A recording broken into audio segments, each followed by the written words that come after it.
Assalamualaikum warahmatullahi wabarakatuh dan salam sejahtera untuk kita semua. Waalaikumsalam warahmatullahi wabarakatuh. Alhamdulillah kita kembali di kegiatan hari ini melanjutkan materi kita. Sebelum saya mulai, mungkin saya bisa mengecek dulu peserta. Di sini saya lihat tidak ada bapak, berarti semua ibu-ibu ini. Itu orang bapak. Oke, Bu Irna. Bu Irna bagaimana? Siap menerima materi hari ini? Oke, semangatnya luar biasa. Bu Marwana, bagaimana? Siap Pak, siap. Oke, Ibu Sri, jaringannya aman? Ibu Sri, sepertinya tidak aman ini. Ibu Fauzia, bagaimana kabarnya? Oke, alhamdulillah. Sebelum kita masuki materi, ada peserta yang bisa wakil untuk membaca doa? Silahkan. Saya Pak. Oke, silakan. Makasih Bu. Sebelum kita mulai materi, kita doa terlebih dahulu. Pimpin doanya ya Bapak Ibu. Bismillahirrahmanirrahim. Wafli sadari wa yassir li amri wahlul 'uqdatam min lisani yafqahu qawli. Rabbi zidni ilman warzuqni fahman. Amin ya rabbal alamin. Oke, terima kasih Bu Marwana. Saya izin share screen ya Ibu. Materi pada kesempatan kali ini adalah struktur kurikulum. Mungkin ibu-ibu di sini sudah familiar dengan kata kurikulum. Kita selama ini selalu berubah kurikulumnya. Yang terakhir adalah kurikulum dan sampai saat ini masih digunakan adalah K13. Tetapi untuk kedepannya di sekolah penggerak ini ada kurikulum baru, kurikulum operasional sekolah, kurikulum paradigma baru. Pada kali ini saya akan menjelaskan terkait strukturnya. Bagaimana sih struktur kurikulum yang baru ini? Apakah sama saja dengan kurikulum sebelumnya atau ada perbedaannya? Oke, lanjut.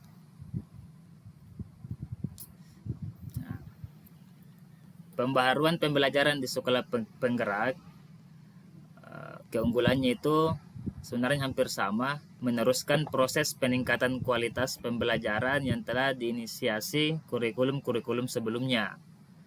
Di sini fokus ke 3 bagian. Yang pertama tetap berbasis kompetensi, yaitu pengetahuan, keterampilan, dan sikap dirangkaikan sebagai satu kesatuan proses yang berkelanjutan sehingga membangun kompetensi yang utuh dinyatakan sebagai capaian pembelajaran. Kemudian pembelajaran yang fleksibel. Capaian pembelajaran itu disusun dalam fase-fase 2-3 tahun per fasenya, sehingga peserta didik memiliki kesempatan untuk belajar sesuai dengan tingkat pencapaiannya, sesuai dengan kebutuhannya, sesuai dengan kecepatan dan gaya belajarnya. Kemudian muatan atau konten dikurangi agar peserta didik memiliki waktu yang memadai untuk menguasai kompetensi yang ditargetkan. Jadi pembelajaran ke depannya ini ibu-ibu akan bersifat lebih fleksibel. Jadi tidak mesti harus mencapai misalnya yang selama ini kita lakukan adalah ada istilahnya KKM. Kemudian bagian ketiga adalah karakter Pancasila. Nah, ini selalu didengungkan, selalu kita dengar profil pelajar Pancasila. kita semua tahu ada 6: berakhlak mulia, gotong royong, bineka kebenaran global, bernalar kritis. Apalagi ibu selanjutnya? Ada yang tahu? Kreatif, Oke, satu lagi, kreatif. mandiri, Oke, mandiri. berkebinekaan global, Berkebinekaan global. Oke. beriman dan bertakwa, berakhlak beriman. baik. Oke, terima kasih Udah, Bu ada 6, Pak. Nawati. Iya, Oke, Pak. lanjut. Kemudian, kebijakan kurikulum berbasis konteks satuan pendidikan yang telah dimulai sejak dulu kembali dikuatkan di sekolah penggerak ini. Misalnya di struktur minimum, pemerintah menetapkan struktur kurikulum minimum dan satuan pendidikan dapat mengembangkan program dan kegiatan tambahan sesuai dengan visi dan sumber daya yang tersedia. Jadi kedepannya itu sekolah akan membuat sebuah kurikulum, kemudian pendidiknya pun akan membuat kurikulum sendiri sesuai dengan karakteristik peserta didiknya. Kemudian otonomi. Kurikulum memberikan kemerdekaan pada satuan pendidikan dan pendidik untuk merancang proses dan materi pembelajaran yang relevan dan kontekstual. Nah, ini yang saya katakan tadi. Jadi satuan pendidikan dan pendidik itu yang akan merancang nantinya bagaimana kurikulum ini dilaksanakan di satuan pendidikan. Kemudian pemerintah akan menyediakan buku teks dan perangkat ajar untuk membantu guru yang membutuhkan panduan dalam merancang pembelajaran. Kemudian sederhana, perubahan yang seminimal mungkin. Namun beberapa aspek berubah secara signifikan dari kurikulum sebelumnya, seperti tujuan, arah perubahan, dan rancangannya jelas dan mudah dipahami oleh sekolah dan pemangku kepentingan. Kemudian gotong royong. Pengembangan kurikulum dan perangkat ajarnya dilakukan melibatkan puluhan institusi termasuk Kemenak, universitas, sekolah, dan lembaga pendidikan lainnya. Oke, lanjut.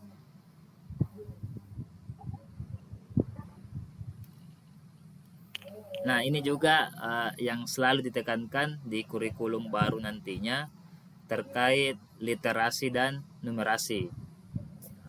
Penguatan literasi dan numerasi membutuhkan pembelajaran yang efektif dan menyeluruh di semua mata pelajaran. Mengapa ini dibutuhkan? Karena literasi dan numerasi adalah kompetensi dasar yang akan diperkuat serta memperkuat kompetensi lain yang dibangun di semua mata pelajaran. Contoh, kemampuan memahami informasi berupa teks yang dipadukan dengan grafik dibangun melalui beberapa mata pelajaran. Oleh karena itu, tidak benar bahwa literasi dan numerasi hanya terkait dengan mapel bahasa Indonesia dan matematika. Nah, ini sering kita terdoktrin terkait literasi dan numerasi, seakan-akan dua aspek ini itu adalah tanggung jawab guru atau pendidik mapel bahasa Indonesia dan matematika. Padahal seluruh mapel itu berperan penting untuk penguatan literasi dan numerasi ini. Lanjut. Kemudian beberapa perubahan terkait struktur mata pelajaran nantinya di tingkat SMP. Seperti kita ketahui, mata pelajaran kita informatika di K13 kurikulum 2013 itu masih sebagai mata pelajaran pilihan. Pertimbangannya karena memang ketersediaan guru yang masih kurang. Contohnya di daerah beberapa daerah itu masih banyak guru informatika di satuan pendidikan yang belum memiliki guru informatika. Kemudian di arah perubahan pembelajaran nantinya, informatika itu akan menjadi mata pelajaran wajib. Jadi untuk mencari solusi terkait ketersediaan guru yang mengajar nantinya itu tidak harus memiliki latar belakang pendidikan informatika. Jadi bisa mata pelajaran lain, bisa pendidik mata pelajaran lain. Karena akan disiapkan buku guru untuk membantu guru-guru pemula dalam mapel ini. Jadi tidak usah khawatir nanti ibu-ibu jika background pendidikannya bukan dari informatika. Oke, lanjut. Nah, ini adalah struktur kurikulum tingkat SMP di semua mapelnya. Di ke-13 kita fokus ke informatika. Jadi di informatika itu nanti jadi wajib. Mapel prakarya itu dia akan bergabung menjadi mata pelajaran pilihan, tidak hanya seni. Kan sebelumnya prakarya itu masuk mata pelajaran wajib. Jadi di kurikulum baru nantinya prakarya menjadi pilihan dan informatika menjadi wajib. Kemudian di sini juga informatika per tahunnya itu total CP-nya 108, untuk kegiatan reguler itu 72. Jadi ini estimasinya ini 72 dibagi 2 berarti sekitar 36 minggu. Di sini juga ibu-ibu harus memperhatikan struktur ini jika nanti dalam menyusun modul ajar, utamanya pada saat alokasi waktu JP.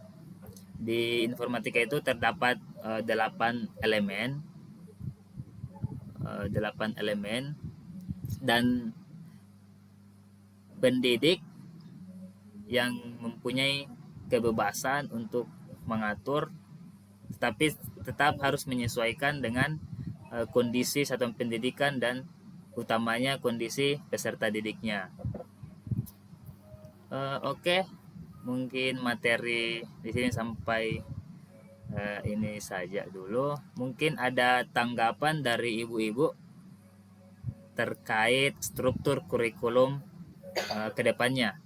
Beginilah struktur kedepannya yang kita akan terapkan di sekolah penggerak. Oke, terima kasih. Apakah ada tanggapan dari ibu sekalian?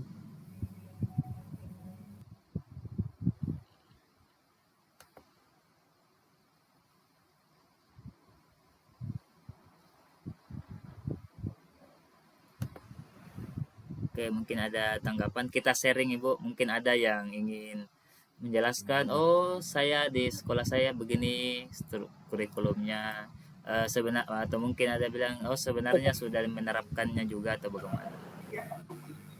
Oke, silakan.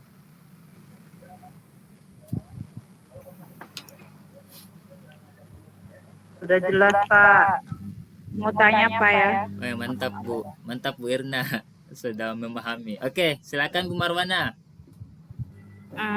Saya mau tanya, apakah nanti di struktur kurikulum atau pengembangan kurikulum itu melibatkan orang tua peserta didik atau tidak? Kalau memang dia melibatkan, apa perannya orang tua peserta didik dalam proses pengembangan kurikulum?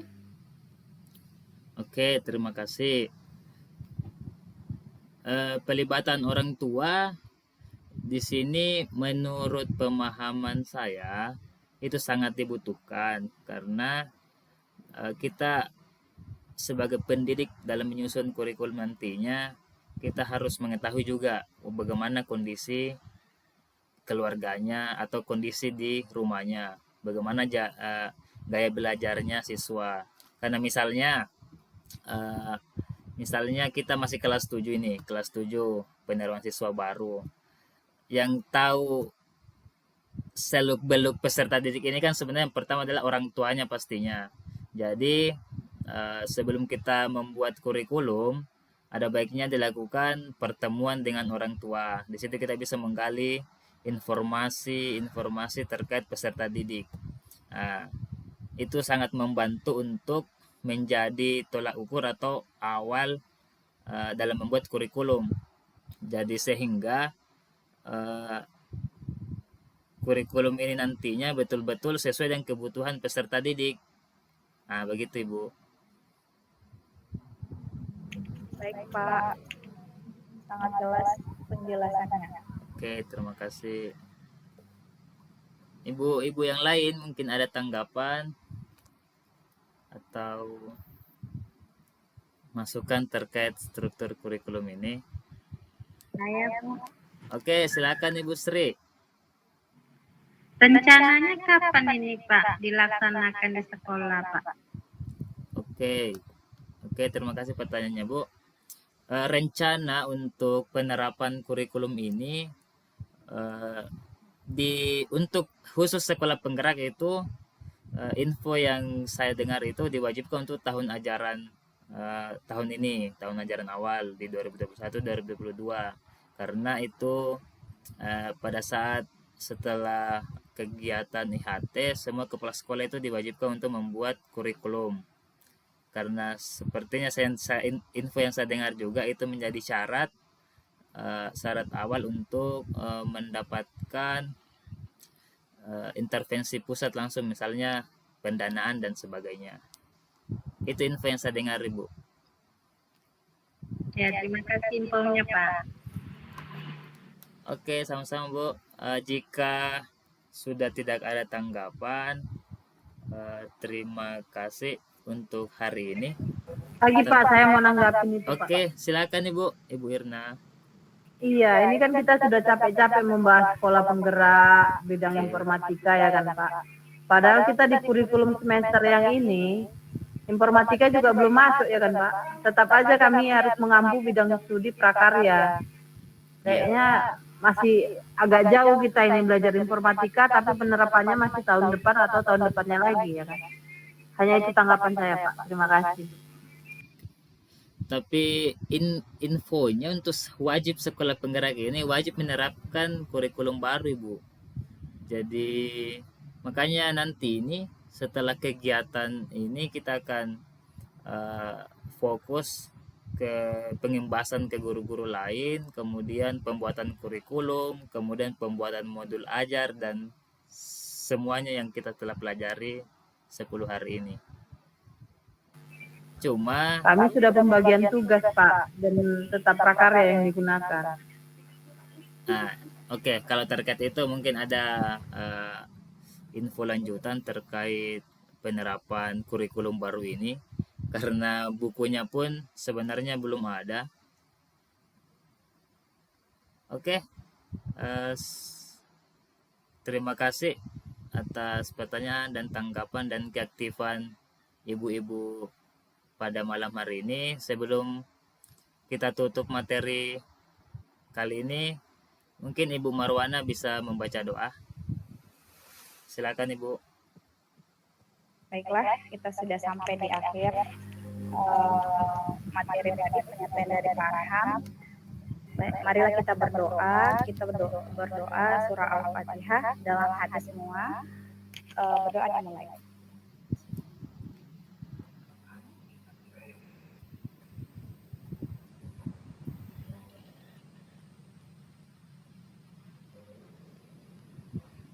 Amin, amin ya Rabbal Alamin. Oke, terima kasih Bu Marwana. Oke, terima kasih atas ibu-ibu telah aktif dalam pembelajaran ini. Sampai ketemu di materi selanjutnya. Terima kasih. Assalamualaikum warahmatullahi wabarakatuh. Assalamualaikum warahmatullahi wabarakatuh.